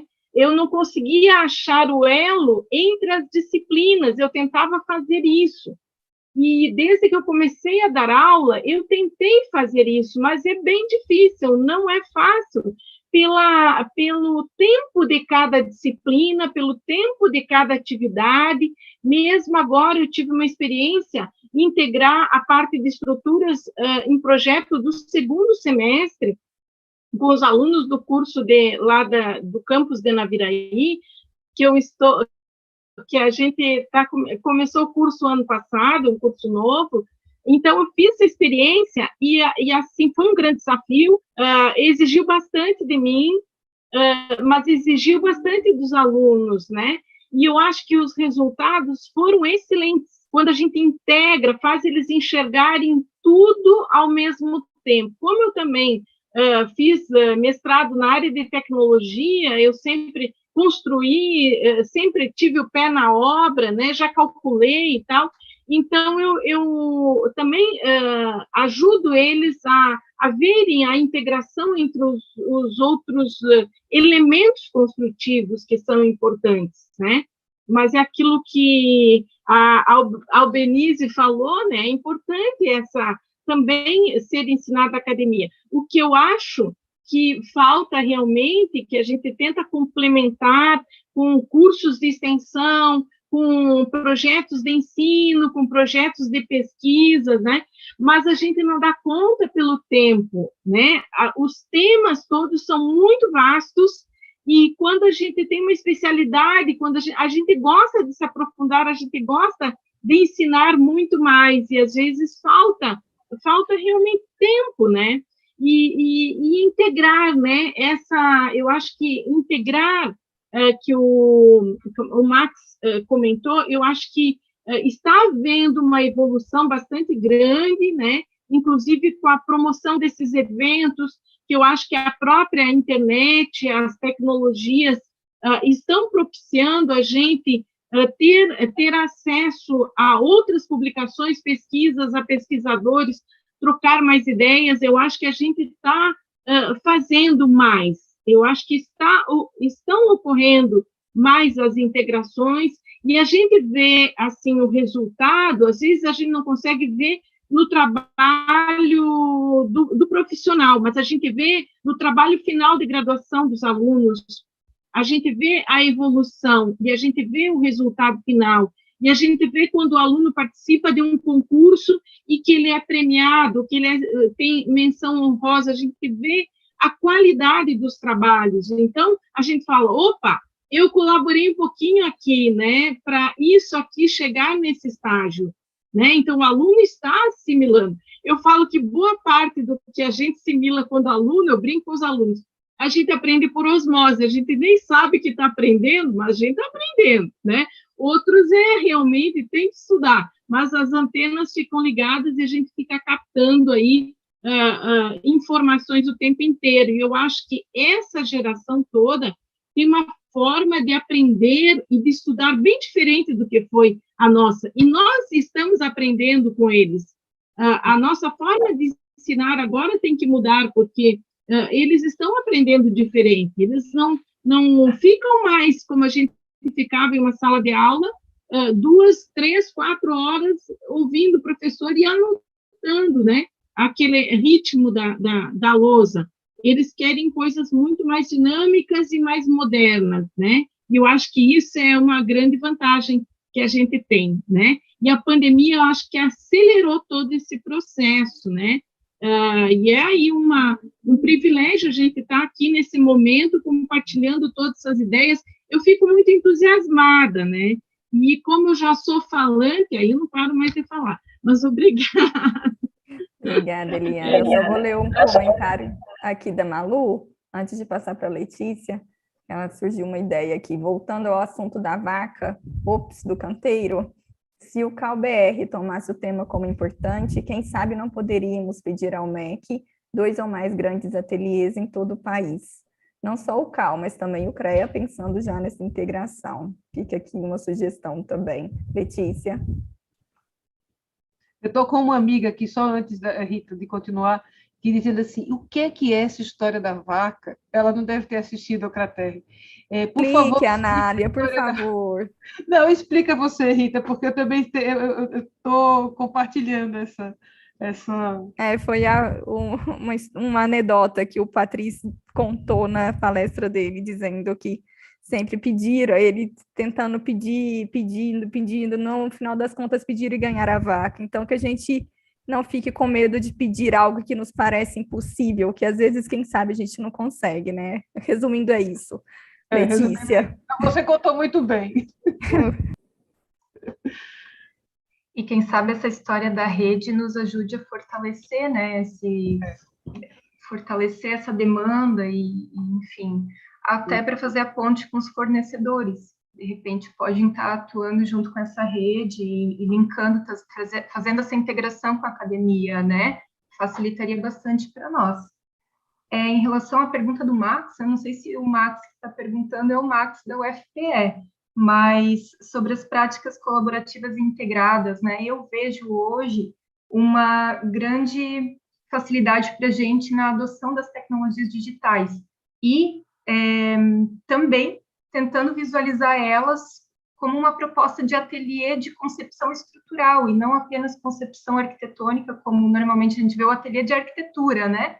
Por que não um ateliê de estruturas? Por que não um ateliê que trabalhe com concepção estrutural? De repente, esse conhecimento acabe seguindo uma linearidade do conhecimento como o projetista realmente faz e lança e analisa e depois dimensiona, e de repente isso tudo pode ser replicado posteriormente na nossa experimentação, na nossa prática, na nossa construção. Aí eu acho que a gente conseguiria reunir um conhecimento completo, que a Eliana até mencionou, que se referiu até à própria demanda da graduação dela, trazendo uma prática realmente aplicada ao que simularia, né, o caminho profissional do arquiteto urbanista. E também, num ateliê de estruturas, de repente, colocando o estudante de arquitetura no papel do engenheiro estrutural e colocando para ele a dificuldade de resolver a demanda do projeto estrutural, não apenas no seu lançamento, ensina a proposta dos elementos, lançamento, enfim, relacionado com o projeto de arquitetura, mas também analisando, alterando vinculação dos elementos, entendendo o que são os gráficos de momento fletor e mudando o lançamento da sua proposta de estrutura para chegar no que ele entende como delimitação ou, enfim, critérios da arquitetura.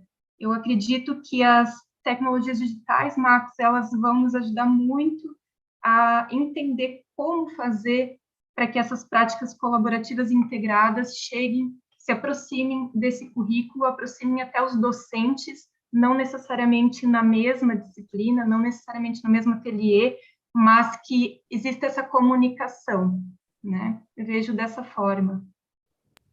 Eu acho que essa é uma questão também que foi colocada aqui, que merece um debate até mais aprofundado, porque não é só enquanto uma proposta de uma dupla formação, como não foi colocado até na conferência de abertura, que a Anália questionou, né, Anália? A gente também tem, da mesma forma que a gente não depende de ter um grande ateliê para continuar nossas práticas experimentais em outros espaços, também essas práticas de integração entre os estudantes de engenharia, de arquitetura, de outras áreas, com os profissionais da construção civil, não necessariamente precisa depender de um processo de dupla formação. A gente pode tentar viabilizar isso de outras maneiras. Eu acho que isso foi um ponto que acabou surgindo aqui na mesa, não previsto, mas que é interessante a gente colocar como possibilidade também. Sim. Acho que a Eliana comentou aqui, né, no chat, iremos também ver essa possibilidade de integração, talvez um pouco com maior intensidade com o BIM, com a difusão do BIM. Mas eu acho que também não impede outras práticas mais tradicionais que a gente tentar voltar a essa maior colaboração, essa maior integração de saberes. Gente, dado o avançado da hora, eu não queria me estender muito para a gente poder descansar um pouco, fazer um intervalo um pouquinho maior antes da conferência de encerramento, que será às 16h30. Eu vou pedir para o Kevin colocar aqui o link, que será transmitida exclusivamente pelo YouTube, para que todos possam participar. Ele vai colocar no chat do Zoom e no chat do YouTube o novo link. Então, eu queria abrir, se vocês quiserem fazer alguma consideração final sem ser final, só final dessa mesa, e a gente, então, dar continuidade aos debates na nossa rede que iremos criar, combinado? Combinado. E agradeço já a todos a participação, foi intenso, né? 3 dias intensos de trabalho, mas acho que muito produtivos para todos nós. Uhum. Não, eu tenho a agradecer, Rita, muito a organização, que eu sei o quanto dá de trabalho todo esse esforço. Muito obrigada por esses 3 dias. Acho que eu também agradecer muito a oportunidade por estar aqui entre tantos colegas com grande conhecimento, né, e obter tantas novas informações, novas ideias aí em relação ao ensino da arquitetura, né. Para mim é um privilégio e eu só tenho a agradecer, parabenizar a todos, né, pelo evento, pela organização, e valeu muito a pena esperar, sim, né? E espero que cada vez mais a gente se una em todas as áreas. Eu falo para os alunos da arquitetura que a biologia também pode se aproximar da nossa, da engenharia, da arquitetura, por que não, né?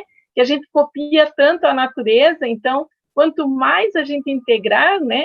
Os historiadores também, eu acho que nós temos que fortalecer cada vez mais essa integração para ter trabalhos muito mais completos, né? Mas eu agradeço muito, muito obrigada pelos 3 dias aí. E até a nossa rede, né? Que seja em breve. Eu queria parabenizar também todo mundo e agradecer a oportunidade, foi muito bom, e, assim, eu tenho participado de alguns encontros, assim, virtuais, e, de longe, esse foi o melhor, assim, pelas conversas e pela participação de todos, e foi muito bom, muito descontraído, e eu espero ansiosamente pelo próximo e que seja presencial, né, para a gente poder estar junto. A gente poder ir para canteiro, né? Discutir canteiro no canteiro. Isso mesmo. Eu também queria agradecer, Rita. Agradecer, porque eu sei o quanto foi difícil, venho acompanhando, né, a sua luta aí. Você é a pessoa mais próxima, né, de toda a comissão organizadora. Eu vejo o quanto vocês se empenharam e que vocês não deixaram a chama se apagar durante todo esse tempo. E isso foi muito legal, né? Vocês promoveram vários eventos e parabéns, né? Agora eu acho que vocês merecem também um descanso, né? Durante um bom tempo. Não vai ter descanso. E contem com a gente sempre que vocês precisarem. E agradeço aos companheiros aqui também, porque foi uma honra, né, conhecê-los, né? Vários de vocês eu não conhecia ainda, e obrigada pelas considerações. Acho que a gente já conseguiu ampliar um pouco a rede desde 2017, isso foi muito bacana. A Nália até comentou, né, a Nália, que a gente conseguiu cada vez mais ter mais pessoas envolvidas nos nossos debates, o que é muito bom. Uma boa qualidade, né? Uma qualidade, a gente viu o progresso do terceiro para o 4º, né? Mas não que não tiver, só melhora, né? Estou vendo isso, está melhorando muito. Que bom.